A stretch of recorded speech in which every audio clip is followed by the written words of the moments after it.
everybody, and welcome back to the Girly Girl Bookworm. So I'm a day late and I'm really sorry. This week has been torturous. I'm teaching all the way until tomorrow. Tomorrow we finally have a half day from work. Definitely let's have school until the day before Christmas Eve. Our 6-year-olds will be fine. They can handle that. Not so much. So I've been really exhausted because they're very exhausting.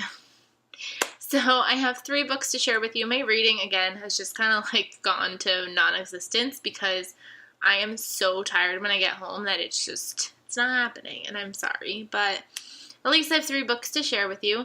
I leave for Disney on Sunday, so I actually leave on Christmas. So we'll do Christmas Eve with Patrick's parents and family, and then we will fly down on Sunday on Christmas after we have Christmas morning with his family, and we'll have Christmas night with my parents. They're actually flying down very soon. Their flight actually takes off in about a half an hour, so yeah, that's exciting. So I don't know what's gonna happen with my reading. I'm home by myself right now for the whole night because Patrick's going out with his friends and brothers to get dinner, so I'm hoping I can secretly power through a book. We'll see. I don't know. But yeah, I have no idea what my reading plans really look like for the end of the year. I have a whole bunch of videos that I plan on doing right once the new year starts again, so hopefully once the new year starts again, it'll be kind of more relaxed and less stressed. So we'll see how that goes. So the first book I have to share with you is One More Week. That's not what that says. 1 Week in December by Holly Chamberlain. I had been really craving a Christmas book because of the fact that I have none on my bookshelf, and I really kind of wanted to reread the first 2 books in the Ellen Hildebrand trilogy. Well, now it's a series, but those first 2 books are at my parents' house, and I just haven't had the time to go grab them. And I was on my book buying ban, so I still kind of am on my book buying ban, so I haven't been able to buy the next one, but so I decided to pick this one up instead. And this follows a woman, and she is now in her 30s, and she's going to get together with her family, and basically she had a baby at the age of 16, and her brother and sister-in-law have taken in this baby and have raised this baby. This baby is now 16 years old, and they had made a pact when this first happened that she was going to reveal that she was the mother when the girl was 21. She now wants that to happen now. So obviously you could see the drama that's going to ensue, and I give this book 3 stars. It was not that great. It was very, very slow and very, very anticlimactic. There was so much drama that could have, that was, stirring up and then, fell very, very flat. So, it was very slow because nothing was happening, and then turned out to be, well, really nothing is gonna happen. So that wasn't that exciting. I don't even know why I gave it 3 stars. I probably should have given it less. She has not touched this Christmas tree once, and now she's trying to get in it. Get out. She's gone under it, but she hasn't gone after any of the ornaments, and now, of course, that I'm filming this, she's time to play. The next book that I read was Paper Princess by Erin Watt. This book was very, very interesting. I gave this 4 stars.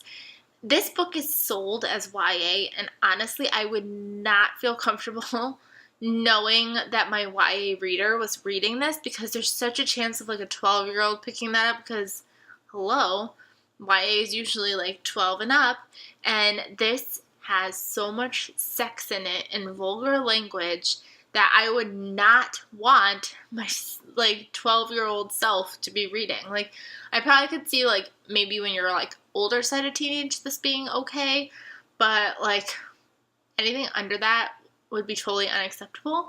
This follows a girl, and she is stripping. Her mother has passed away. She never knew her father, and this guy comes in and he's well, I'm your father's best friend and I'm your guardian. Come with me because he's dead too, and come live with my 5 crazy hormonal sons.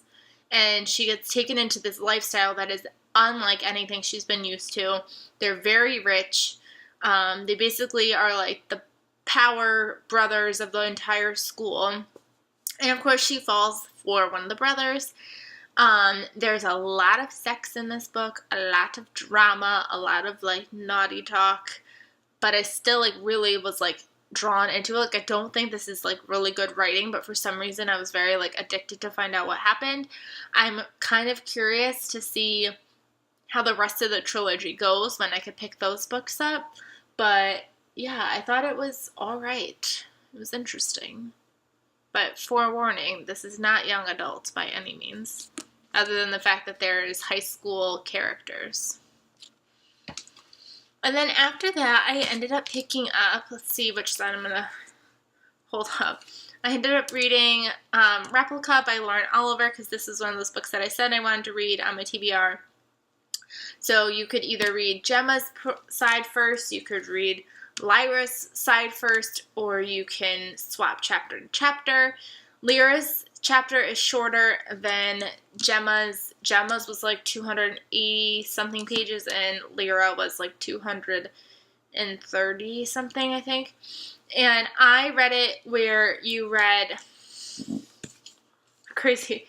Okay, I read Gemma's side first, and then I read Lyra. I'm just gonna put this down because it's confusing me. The way I decided was, I actually thought I was going to start with Lyra's side, and then I was like, Patrick, what side should I start on? He goes, no, Gemma. So I started with Gemma's side, and I actually, obviously, like, you're probably going to be biased towards whatever way you do, but I actually really liked reading from Gemma's side first, because there is a big science fiction pull into this. There's people that are replicas, and that has a lot of sciencey nature to it, and I feel like I liked Gemma's because Gemma's was more like the human perspective going into finding out about replicas, versus like Lyra was very much like in the replica world. So I felt like it was really nice to kind of get like eased into it, and then I understood more about it once I read Lyra's. I'm like curious how the next book's gonna go. I'm not like, oh my god, let me pre-order this book right now. But I thought it was decent, and I gave it 4 stars as well. I'm like curious to hear other people's thoughts too. Like, I feel like I have seen so many people haul it, but I haven't seen anybody actually read it. So I'm curious to see like how other people feel about like if they read Lyra first, or if they read like alternating chapters. Like, I'd be really curious to hear other people's perspectives on it based off of that. But I really liked the way I read it, reading Gemma and then Lyra. But yeah, I thought it was a really good book, and I would recommend that. I also just really like Lauren Oliver. I'm like one of the very few people who loved Delirium, kind of didn't like Pandemonium, and then like loved Requiem. A lot of people did not like that trilogy. A lot of people did not like how it ended, and I did. So I've been like itching to read something else by her. Like, there's been so many books that I've put on my TBR and I just haven't gotten to for whatever reason. But for some reason, this book made it into my hands, and I'm glad I did because I really wanted to read something else by her. So yeah, that's what I read this week. I'm very curious to see what I end up picking up. I still haven't finished Blood of Olympus. I read the first 100 pages and I have not yet picked that back up. I don't really know what I want to read next. Oh, but I will show you something. So it was Patrick's birthday last Sunday, and I bought him a book, so that was really fun. I got him The Tao of Bill Murray because he loves Bill Murray to pieces, and I just thought this was like a really cool cover. He loves Bill Murray, and it just seemed really interesting. But now that I'm looking at it, it looks like it sounds like it's not even by Bill Murray, but that should be still really interesting, and it's got like pictures in it, and I mean, I'm not a huge Bill Murray fan, but like, this book is so cool. I'm really glad that I ended up getting this for him. Who knows when I'll read it, but he's got it now. I hope you guys enjoyed this video. I hope you guys have a really great holiday, whether you celebrate, whether you don't celebrate, whatever you celebrate. Happy whatever, happy holidays. I'm so excited, and I hope you guys have such a great, like, time with family and friends and books galore. So I hope you guys enjoyed this video, and I will see you guys really soon. Bye, everybody. I'm making like a squeaky noise out of my nose. What is this? hate winter. I hate winter with my nose. It's not fun.